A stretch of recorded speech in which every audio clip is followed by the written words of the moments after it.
guys, welcome back to my channel. If you're new, welcome. For today's video, I wanted to come on here and share with you guys my Aivee clinic experience in Manila.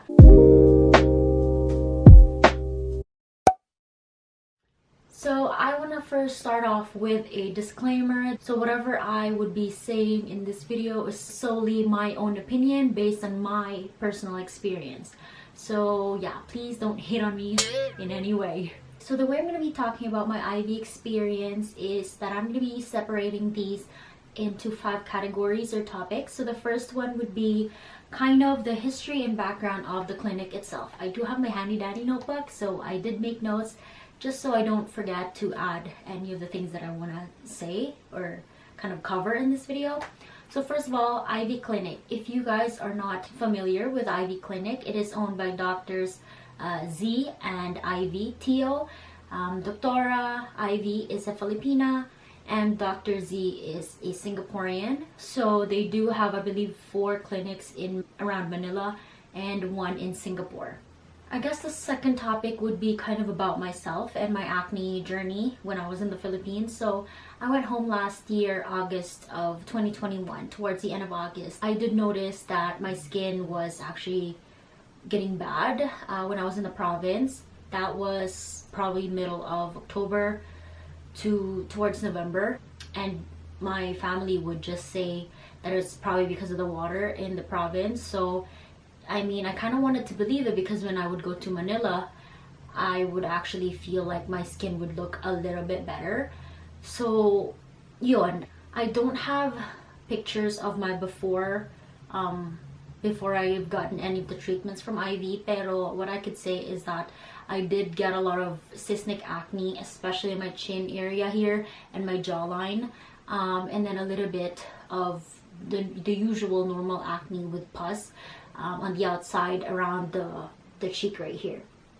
There was nothing much anywhere else but those 2 target areas. So ayun, being familiar with Aivee in a sense that alam ko na is very popular with mga artista, especially in the Philippines, and it's, you know, the same level as Bello. I decided to go. So my first appointment was actually booked for November 3rd. I went to their fort location in BGC. So here's a picture of me right after that first appointment. I did get 2 treatments that day, but it came back, unfortunately, because I would still go back and forth, you know, to the province, tapos luluwas ulit ako sa Manila. So I was there for 3 months, kaya pabalik-balik ako. So I guess, I don't know, maybe my skin was having trouble adjusting to the weather, the climate, the water, and all that. And then the second appointment I had to book for December 4th in the Mega Mall branch. And now I guess we could talk about topic number 3, which are the procedures and the products, as well as the costs.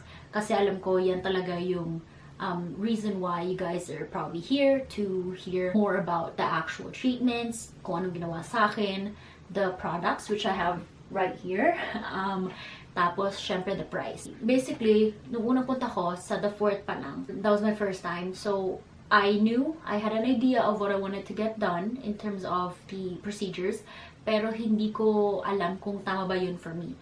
So I had to do a consultation. For a regular or resident doctor, 1,000 pesos yun. Tapos kapag gusto niyo si Doctora Aivee, for a short consultation, it's 1,500, so 1,500 pesos. Tapos for a longer one, it's 2,000 pesos. Pero if you are gonna get procedures or anything done on the same day, that's gonna go over 10,000 pesos. I-waive na nila yun. So, libre na yung consultation fee. Ayun, busy si Dr. Aivee sa days na I could go visit the clinic. Kaya, I just went with the resident doctor at the time. Hindi ko nakuha yung name ng doctor, but she was very nice. She asked me about kind of my history, kung kailan pa ako nag-start, which, you know, I've never actually had a really, like, perfect glass skin. I would often go to different dermatologists. Actually, I've tried several. I did go on oral medication, topical creams, gels, and other facials. Pero, I mean, I guess it goes back. I don't know. Pag lumipas na siya.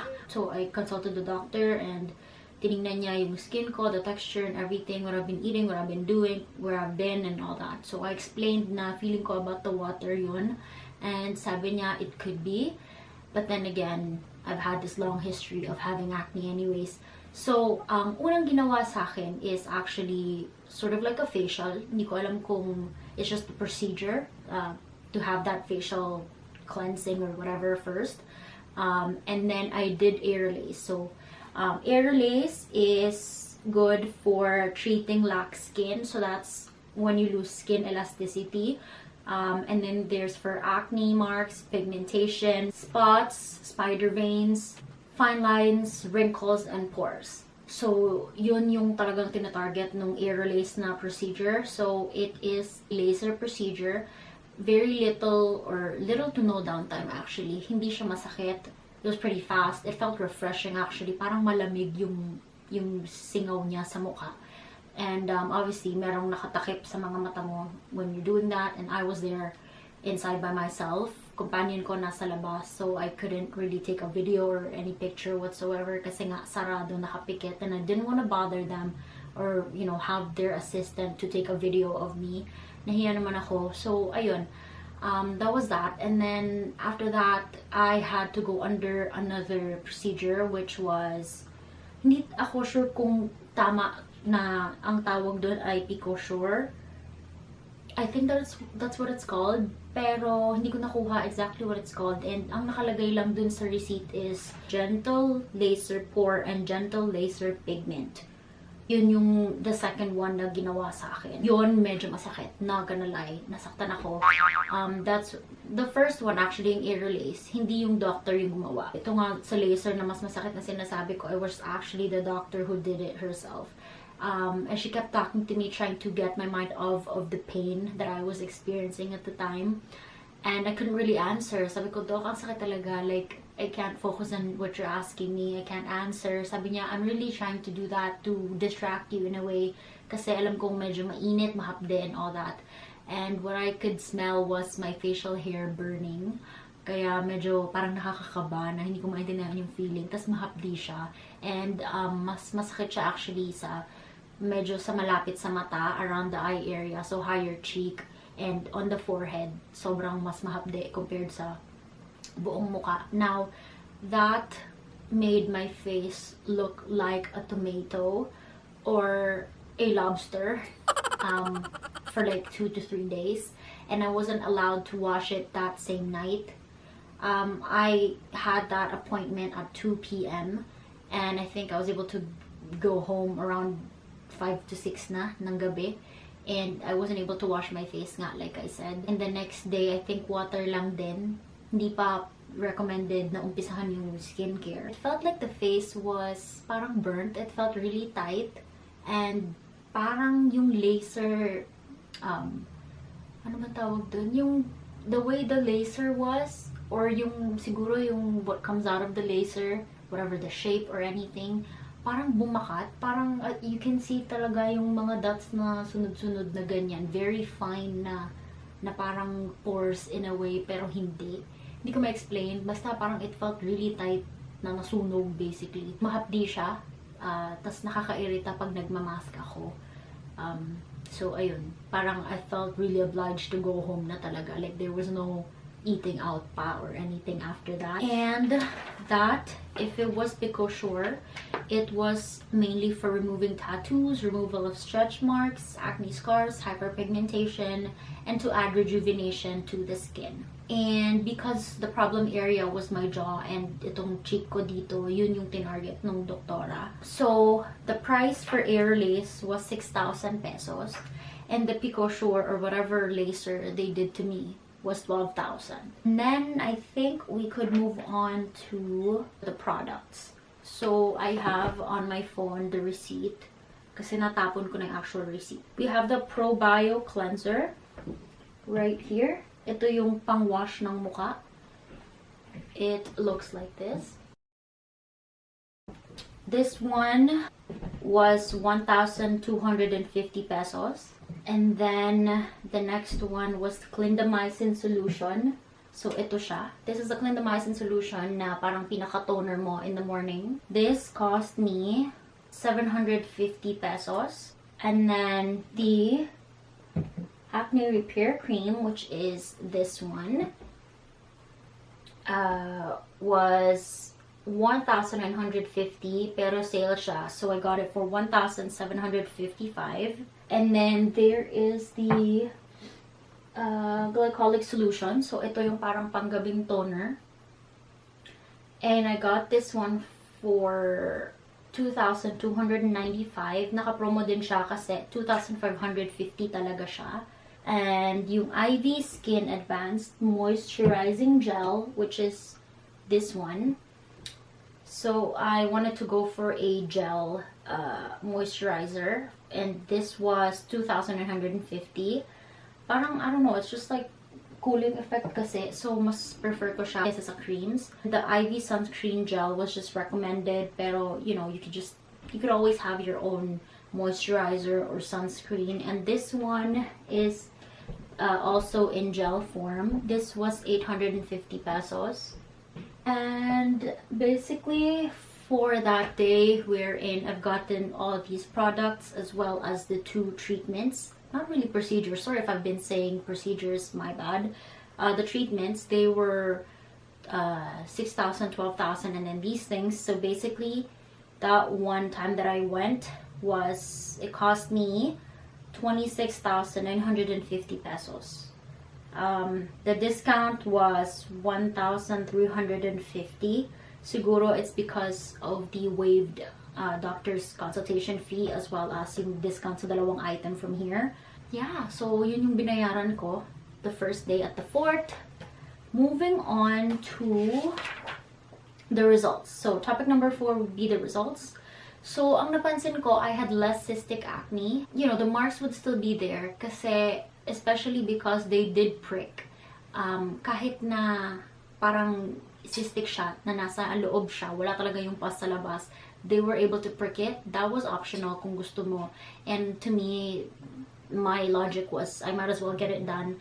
Pero sobrang masakit siya. As in, sabi ko talaga dun sa ate, saksakin mo na lang ako. Kasi ang sakit.